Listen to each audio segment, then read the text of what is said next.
کریم آقا علیہ السلام نے فرمایا دل دا زنگ دور ہوندا ہے، دل دا زنگ دور کرنا ہوئے لوہے نوں زنگ لگ جاندا ہے،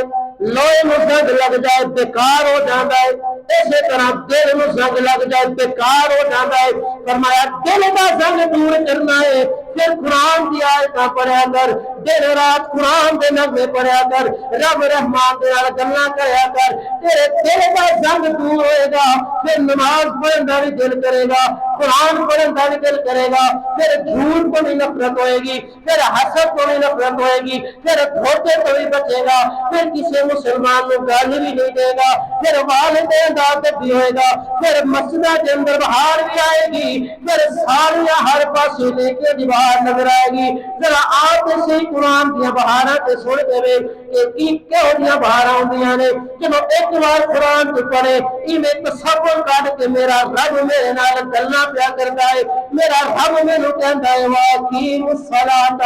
اے بندے زکات ادا کر، نماز ادا کر، وآت الزکات، زکات ادا کر، میرا رب تیرے نال گلاں پیا کردا ہے۔ رب فرماندا ہے یا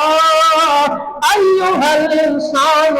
ما غرک بربک الکریم، اے بندے تینوں میرے تو کنے دور کر دیتا ہے، تیرا رب تے بڑا رحمان ہے، تیرا رب تے بڑا رحیم ہے، او تے تینوں بخشن واسطے بتاب ہے، تینوں جنت بھیجنا چاہتا ہے، تیرے واسطے جنت بنائی، جنت دیاں حوریں بنائیاں، محل بنائے، تیرے واسطے دودھ تو میٹھی شراب بنائی، دودھ تو سفید شراب بنائی، اے ساری نعمتاں بنا کے رب انسان نو کہندا ہے اے انسان آ جا، تو میرے وال ایک گٹھ آئے گا، میری رحمت تیرے وال ایک قدم آئے گی، تو ایک قدم آئے گا میں 10 قدم آواں گا، تو 10 قدم آئے گا میں تیرے واسطے بخشش کا اعلان کر دیا گا۔